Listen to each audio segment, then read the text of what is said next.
कहाँबाट पाल्नुभयो? नाम के हो? के कामले कहाँ पाल्नु भएको हुनुहुन्थ्यो? भनी शोधनी गर्दा सबै कुरा मैया माग्न गएको सुनाए र भित्रबाट छोरी सुवर्णरूपा सुनिरहेकी थिए र बाबुसँग बिन्ती गर्न आए वीरबाहु मन्त्री त्यस केटीको स्वरूप देख्दैमा छक्क परेछन्। मानौ उनै मैया यहाँ आइछन् के भन्ने पनि परेछ। तहाँपछि बाबुसँग भन्न लागिन्, हे बाबा, मेरी मितिनीको विवाह हुन लागेछ। विवाह भइसकेपछि भेट्न पाइने छैन, तसर्थ एकपल्ट जान पाए हुँदो हो भन्ने लागेको छ भनी विदा माग्दा विदा दिई यसपालि खसी लैजा भनी अजङ्गको एक खसी किनी 2 जना स्वास्नी मानिस साथ लाइकन छोरी पठाए। 10-20 दिनपछि मैयाका देशमा पुगिकन कपडा फेरि दरबारमा मैया मितिनी भएका ठाउँमा पुगी ढोकभेट गरिकन खसी अघि सारिदिन्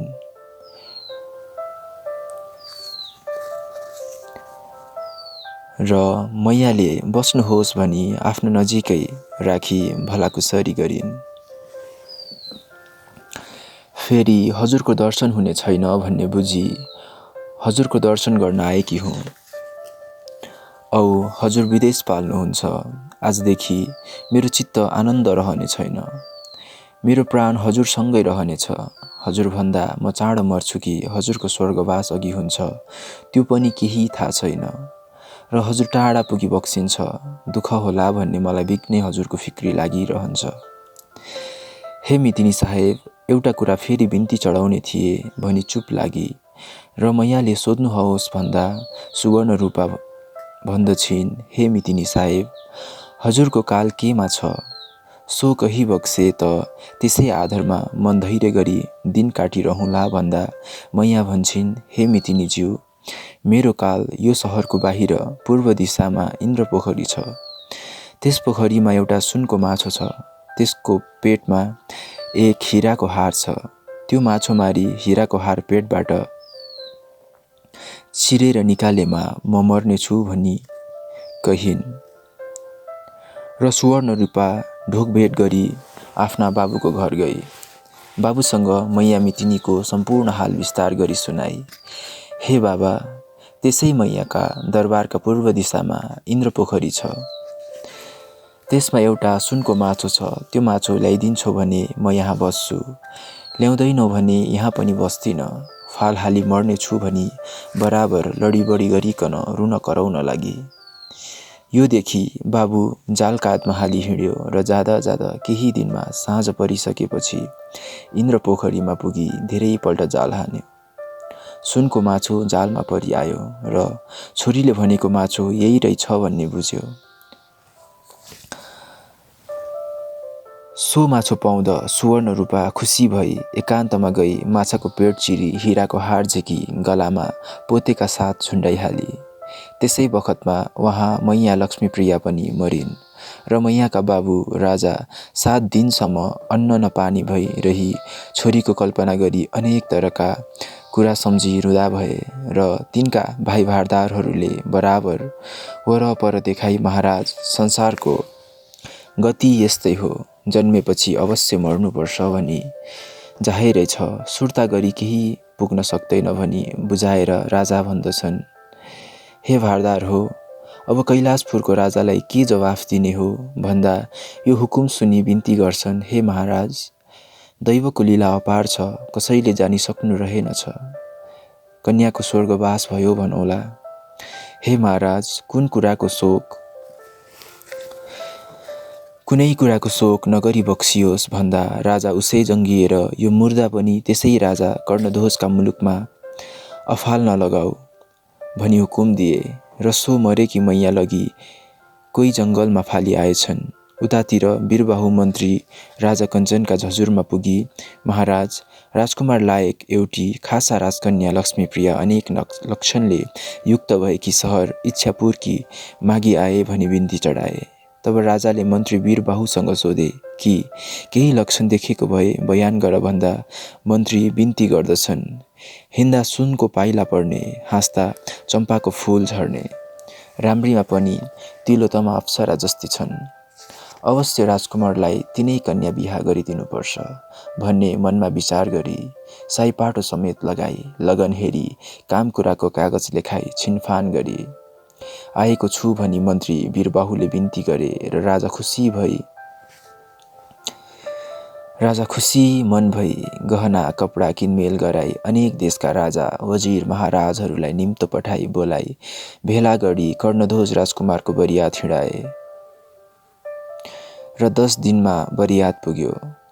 कन्या लक्ष्मीप्रियाका बाबुले सिन्दूर यात्रा गर्दै जन्ती पर्सी दरबारमा लगी अनेक प्रकारका खानेकुराका अनेक थोक मिष्टान्न खाइसकेपछि आफ्ना मन्त्रीलाई एकान्तमा डाकी भन्छन्, हे मन्त्रीराज, बरियात भने ल्याए, कन्या भने परलोक भए, अब कसो गरी यिनलाई बुझाउने हो? सो अकिल तिमीले नगरी हुँदैन भनी राजाले भन्दा मन्त्रीले भने, महाराज, निज मैयाकी मितिनी सुवर्ण रूपा भन्ने छन्, तिनैलाई ल्याई कन्यादान गर्नु भए बेस होला। कसो भनी बिन्ती गर्दा राजा भन्छन्, असल कुरा सम्झायो, झट्टै 5 जना लिन जानुपर्छ भनी खुसी गराए। रातारात गरिकन मैयाकी मितिनी सुवर्ण रूपालाई ल्याउनु, तिमी 5 जनालाई सुबेदारी दिनेछु भनी कन्या लिन पठाए। तब ती 5 जना गई सुवर्ण रूपालाई रातारात गरी ल्याई कन्यादान गरिदिए र बरियात दुलही लि गए। भोलिपल्ट दुरान फर्काउन आए र मान मर्यादासँग ज्वाइँलाई बगैँचाका घरमा लगिराखे। त्यस दिन खानपान गरी भोलिपल्ट जानलाई ससुरा सासूसँग बिदा माग्दा 2-4 दिन यहाँ राज गर्नु भए बढिया हुँदो हो भन्दा हवस् भनी बस्ने विचार गरी 10-12 दिनसम्म बसे। तहपछि अब त बिदा बक्सिए घर जाँदो हुन त मलाई यहाँ सुबिस्तै थियो, परन्तु बुबाको हुकुम 1 दिन बस्नु भन्ने भएको थियो र बिन्ती गरेको हुँ भनी बिन्ती गरे। तब सासू ससुराले छोरीलाई अनेक तरका खानेकुरा बनाई भरियालाई बोकाउने भारी बाँधी तयारी गरी छोरीलाई घर पठाए। कर्णध्वज आफ्नी रानीको लक्षण के रहेछ भनी आफ्नै एकान्त कोठामा लगी विचार गर्दा कुनै लक्षण पनि मन्त्री वीरबाहुले भने बमोजिम नमिल्दा मन्त्रीलाई डाकी अनेक तरको गाली गरे। तैले बयान गरेको लक्षण के यही हो, खै कहाँ छ, लौ देखा भन्ने र मन्त्रीले त्यस रानीको लक्षण अघि देखेको जस्तो कुनै रहेनछ र खिस्स परे।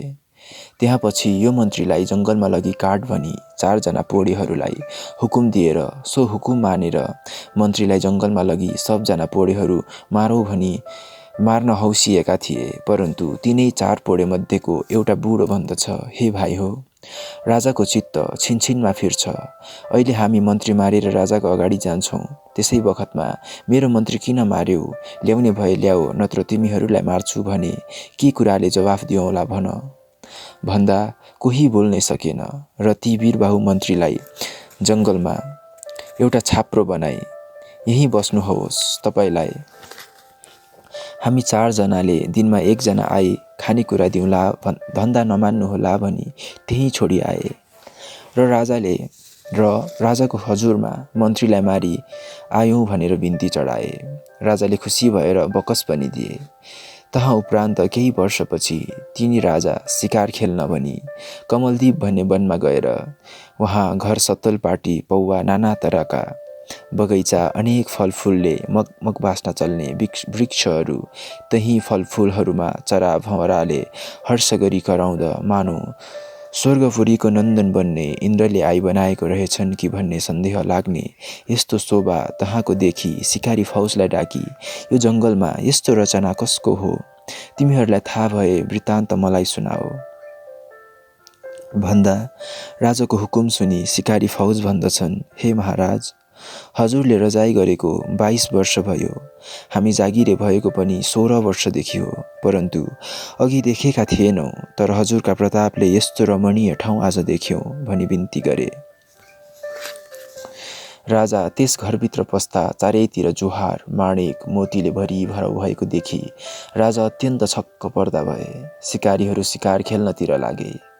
फेरि हिरा मोती माणिक चढाउ पलङमाथि अनेक तरहका बिछ्यौना, त्यसमाथि कोही अति सुन्दरी सकल सुलक्षणले पूर्ण भएकी, पेट भने चिरिएकी, त्यसै पलङमा मरिरहेकी, यस्तो चमत्कार देखि राजा केही बेर त्यहीँ बसे। बस्दा बस्दा सन्ध्याकाल भयो र राजा आफ्ना दरबारमा गए। राजा दिनको एक फेर त्यही मरेकी स्वास्नी मान्छेलाई हेर्न सधैँ जान लागे। पहिले दिन देख्दा राजाले खपिन सक्नु भएर मरेकीलाई पनि भोग गरेछन् र आफ्नो वीर्य गिराएछन्। दोस्रो दिन हेर्न जाँदा गर्भिणी भएकी देखेछन्। त्यहाँ पछि 10 महिना बितेपछि तिनलाई छोरो भएछ। राजाले सो छोरो देखि अति आश्चर्य माने। हुँदा त्यो बालक 5 वर्षको भइसक्यो। स्वास्नी जहिले पनि मरेकै देख्छन्। यो के कारण हो? छल गरेको हो कि भन्ने मनमा विचार गरी एक दिन राति त्यस जङ्गलका घरमा एउटा कुनामा लुकेर चियो बसे। रात पनि 4 घडी बितिसक्यो। तब ती मरेकी रानी उठी चारै कुनामा बत्ती बालिन्। सिरानबाट खानेकुरा झिकी छोरालाई दिन्। केही आफूले खाइन्, बाँकी फेरि जहाँको त्यहीँ राखिन्। त्यसै बेलामा त्यो बालक आमासँग भन्छ, हे आमा, हेर यो कुनामा को हो? यहाँ बाबा बस्नु भएको छ, ऊ हेर भनी औँलो समाती देखाइदियो। तब रानीले डाक भनिन्। तब बालक आयो। बाबा, हजुरलाई मुमा बोलाउनुहुन्छ, हिँड्नुहोस् भन्दा बालकका साथ लागि रानीका नजिक आएर राजा रानीको भेट भयो र रानी बिन्ती गरिन्, हे महाराज, हजुरले माग्न भनी मन्त्री वीरबाहुलाई पठाएको मेरा बाबु उधो सिंह राजाको दरबारमा गई मागेकी छोरी लक्ष्मीप्रिया मैया भनेकी मै हुँ। हजुरले बिहा गरेकी रानी कुमालेकी छोरी सुवर्ण रूपा भनेकी हो भनी सबै कुरा विस्तार गरी आफ्नो हाल कहिन्। फेरि भन्दछिन्, ती मन्त्री वीरबाहु भए सब कुरा हजुरलाई सुनाउने थिए भनिन् र तहाँ राजा भन्दछन्, मन्त्रीलाई त मैले मारिदिए, कसो गरौँ भन्दा रानी रुन लागिन्। हरे, यस्ता ज्ञानीलाई पनि अकातमा मर्नु परेछ। भला त्यो मन्त्रीको हाडखोड कहीँ बाँकी रहेको छ कि त्यसलाई मारेको ठाउँमा पुर्याइदिए हाड खोजी ल्याउने थिए भन्दा हुन्छ। भोलि यो कुराको बन्दोबस्त गरौँला भनी राजा उज्यालो हुने बित्तिकै दरबारमा पुगेर नुहाई धुवाई खानपिन गरे। एक सिपाहीलाई मन्त्री काट्न जाने 5 पौडेहरूलाई अहिले मुन्ट्याई ल्या भनी हुकुम दिए र सो बमोजिम सिपाहीले उतिखेर हाजिर गरायो। तब राजा भन्दछन्, हे पौडे हो, तिमीहरूले मेरो मन्त्री आज दिनभरिमा दरबारभित्र दाखिला गरेनौ भने भोलि बिहानै तिमीहरूको 2 टुक्रा गराउनेछु भन्दा महाराज, मरेको मानिस हामी कुन तरहले ल्याउँ? हजुरको हुकुमले काटेको त हो नि भन्दा पनि जेसुकै होस् झट्टै ल्याऊ, नत्र अहिले तिमीहरूलाई काटिने छौ। त्यहाँ पछि 1 घडीको फुर्सद पाऊ महाराज भनी बिन्ती गर्दा हुन्छ जाओ भनी हुकुम दिए। त्यहाँ पछि जङ्गलको ओडारबाट ल्याई दाखिल गराए। मन्त्रीलाई लिई जङ्गलमा जहाँ रानी थिइन् त्यहाँ लगे। त्यहाँ पछि राजा मन्त्री भई रानीलाई दरबारमा ल्याए। त्यसै बेला उज्यालो पनि भयो, रानी पनि मरिन्। यस्तै तरहले 3 पहर दिन बित्यो। 4औं पहर लाग्यो र बालक आमाका काखमा जान पाइन भनी बराबर रुन लागे। रुन लागेको मन्त्रीले देखि जेठी महारानी छेउ बिन्ती गरे, हे महारानी साहेब, बालक हजुरका पनि छोरा हुन्, केही खानेकुरा दिई फुल्याउनु भए हुन्थ्यो भन्दा खानेकुरा अनेक थोक दिइन्, तै पनि मानेनन्। फेरि मन्त्री भन्दछन्, हे महारानी साहेब, हजुरको गलाको हार बक्सनु भए फुलिन्छन् कि भन्दा लौ भनी आफ्नो गलाको हिराको हार झिकी लाइदिन्। सुनको माछाको पेटमा रहेको त्यो हार जब लाइदिन् रङ्गीचङ्गी झल्याक झुलुक गरेको देखि रोएनन्। वहाँ पछि रात पनि आधा रात भएको बेलामा मरेकी रानी जागिन्। हार लाएको छोरो त्यही पुग्यो र रानी आफ्नो जिउ बस्ने माछाका पेटको हार देखि खुसी भई छोराको गलाबाट झिकी एउटा बट्टामा हाली ताल्चाभित्र थुनिन् र जेठी रानी मितिनी कुमालीकी छोरी छेउ गई भन्छिन्, हे पापिनी, मितिनी भई आएर मेरो जिउ मार्ने ठाउँ खोजेको यही कारणले रहेछ। धन्य तिमी मेरी मितिनी रहेछौ। क्वा बात भनी रिसले व्याप्त भई झट्ट चुल्ठोमा फेरो मारी नाक कान काटी यो देशैमा नराख भनी सिपाही लगाई निकाला गरिदिन्।